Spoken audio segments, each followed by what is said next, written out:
Hi, this is Will, the werewolf. Got a request on the website to give a story from Fenn's point of view, so we sat down and we wrote this down. Fenn's my werewolf soul. He's the part of me that makes up my werewolf side. When we combine, we become a werewolf. He's like a ghost, really. Follows me around. He's in a wolf form. I can see him, nobody else can. He talks to me telepathically. There's a couple of videos about him, how I came to have him and how he came about on the YouTube channel. And also, if you go to www.werewolf.host, you'll find loads more information about my life and how these things came about. If you could like this video and if you could subscribe, that would be wonderful. So I'm going to tell the story from Fenn's point of view. This is in the Middle Ages, so we get to see some history through Fenn. Normally a very bloody and nasty history, but we all know what Fenn's like. He's a bit of a bastard. So this is a memory from Fenn's past. Fenn is my wolf soul, and he's been around for hundreds of years. He was originally created in a magical rite in the Ural Mountains of Siberia, when a pack of wolves combined their souls with a pack of humans in order to try and get through a particularly shit winter. Fenn has passed through the lives of 5 humans. They've either died or he left them until he got to me. He has lots of memories of lots of incidents that he took part in, and this is one of his favourites. He calls this Werewolf versus Night, and there's a reason for that. We've been watching those stupid things on YouTube, Samurai versus Viking, Pirate versus Ninja, and Scrotum versus Ballsack, so he really wanted to call this Werewolf versus Night, not Ninja, sorry. We're going to get the story from Fenn's point of view, and he really wanted to contribute, so here we go. It's really fucking cool to hear his stories, and even better to take part in them, to be honest. He's sat here now watching me, nodding, but yeah, I'll start reading it from his point of view. I wrote it down, so if I make a couple of mistakes, I do apologise. For fuck's sake, do they think they're chasing me? Fenn asked himself as he ran away from the horses. Do they actually think that they're tracking me? As he heard the baying of the hounds that were tracking him. They think they're actually hunting me. I'm not something to be hunted. I am the fucking hunter. But Fenn had to remind himself that he was doing a lot of running away to say that he was not being hunted. I think I am going to bite off more than they can chew. And I know I can fucking chew a lot. I can chew their fucking heads right off. Yeah. I am loping through the night in my giant wolf form, big, black and bastardly, through and through. The armoured men are on horseback and trying to kill or capture the beast that has just destroyed those pointless people back there in that shitty little village. Fuck's sake, you kill a few starving, miserable peasants and that is perceived as a bad thing, and they want retribution and revenge and shit. I did those cunts a fucking favour in killing them all.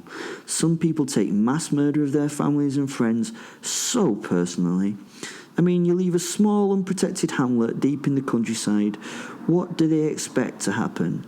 I mean, that's just teasing a werewolf, leaving it out there all easily attackable and quickly killable. It was like leaving a donut, in easy reach for a hungry fat kid. The horses that the knights rode were well trained. You could tell this as they were terrified chasing a werewolf, but were still following the rider's frantic instructions. They were well trained, but I know that I will be able to make them, the horses, go mental at some point. And I'm looking forward to that moment of enveloping them in terror, and that it would wrap around those poor beasts in the most appropriate way. The knights would then be trying to control several 100 pounds of the crazy monster. I also mean the horse, not me, as the crazy beasts. I mean the freaking out horses, if you know what I mean, because they're connected to the rider's balls. Once deep into the dark woodland, I stopped and waited for them. I'm hidden in the shade and cover of the shrubs of the near woodland. I allow them to go thundering past, lost in the chase on those big equine bags of blood and fear that they ride. The last rider, he seems a little bit more wise. He's a little bit more canny and a little bit more cautious, looking around him and not charging or off blindly after an invisible beast. He slows his nag near me, and I smile a very large and toothy-toothed grin. The man's horse whinnies and shies, sensing something dangerous close, so he pats its neck in response and whispers in its ear, sweetly, to calm it. Several things go through my mind, one being that horses must be the most farted on animal on the planet. I mean, that was a bit distracting. I mean, they literally must be the most farted on creature if you think about it. I cannot think of another creature that is as often in contact with a human's arse as a horse. Can you? But then I tense in preparation as they roar past again my hiding place, surrounded by apoplectic hounds. The last rider is moving off, and he's a little bit slower, and he seems to be paying the world a lot more attention than the others. He reins his horse to a standstill very close to me, as some of my smaller brethren share the day's news by howling out into the world, into the distant mountains. It's time for me to do my wolf shit. I slowly wander out in front of the rider, not threatening, not growling or frenzied, just looking interested in the sight that I see before me. I look at the rider closely, and he freezes solid, his eyes locking in ferocious contact with mine. I stop before him and give the ground a little gentle sniff or three.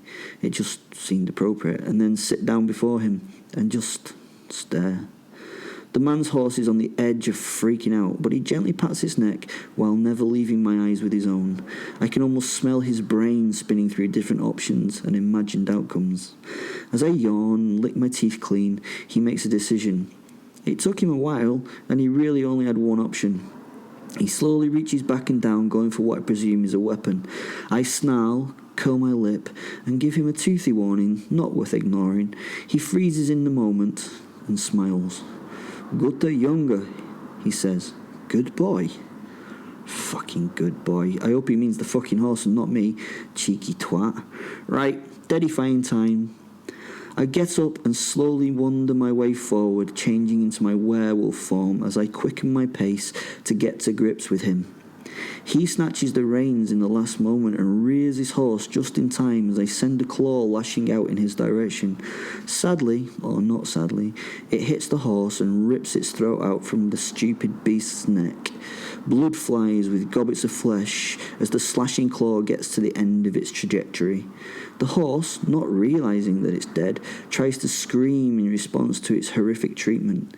It stays in its silent rearing stance as blood gouts from its giant arteries into the night. It's now dancing bipedally on its back legs awkwardly in pools of its own blood which gather at its feet. The horse wobbles back and forth and finally dies, collapsing and crushing the rider's leg as it lands on its side. The man yells and screams and struggles beneath the dying horse, trying desperately to push the animal off his leg, desperately fighting to get free, desperately being desperate. I pad up to him as he weakly reaches for his sword. He drags it from its sheath on the third attempt and flourishes the pointy bit of it at me while holding the not pointy end. "Blib Zuluk beast," he threatens. Not good German.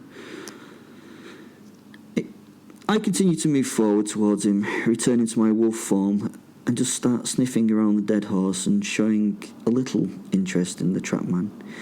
He pushes at the horse with his untrapped leg and screams into the night for help. It's funny as he kicks and kicks at the horse, saying something incomprehensible in German. I watch him. This is fun. He knows he's fucked and that I can kill him at any time, and I am in no rush. He lies back on the ground and he starts to shed tears.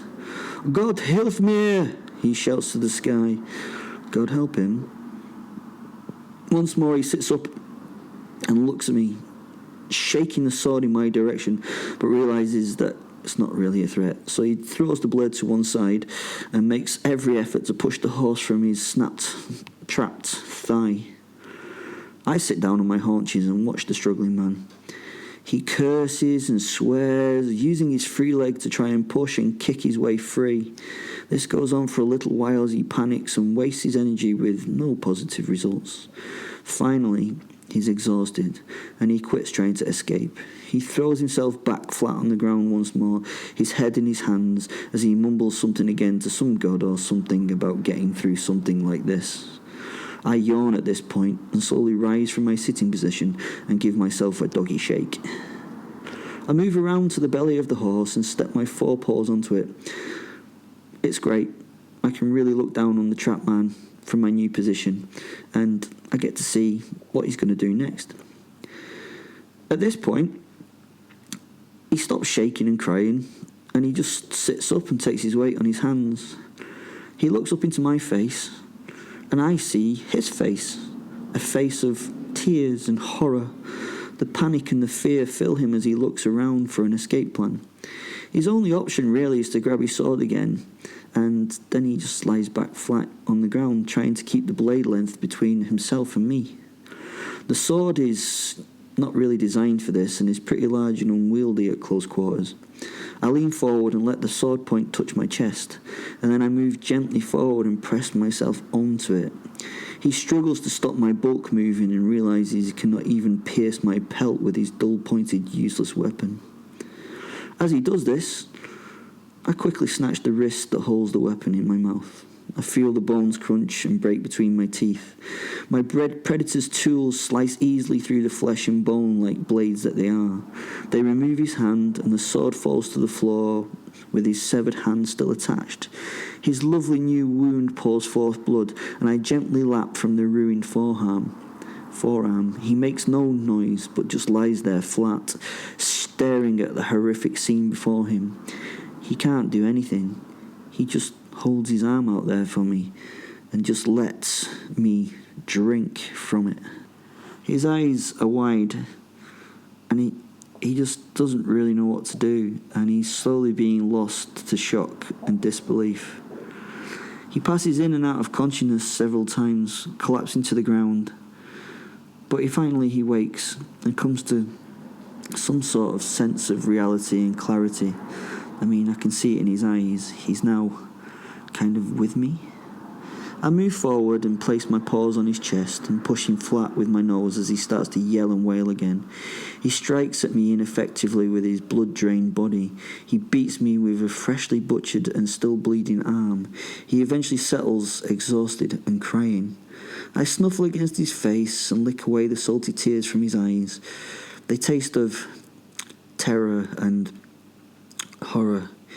He knows that it's over, and he utters his final prayers to his God as I bite deep into his shoulder, shaking my head back and forth so my incisors and canines can rip and tear a large lump of flesh from his upper torso. I lift my head and juggle a chunk of quivering meat deeper into my mouth. There is a certain joy of eating living flesh. It tastes... how can you describe it? It tastes... it tastes alive. Although the man is silent and still now, I sense he's still not quite dead. So I continue to eat him. I take another bite and, forgive the pun, wolf it down. The man hangs on to his life tenaciously.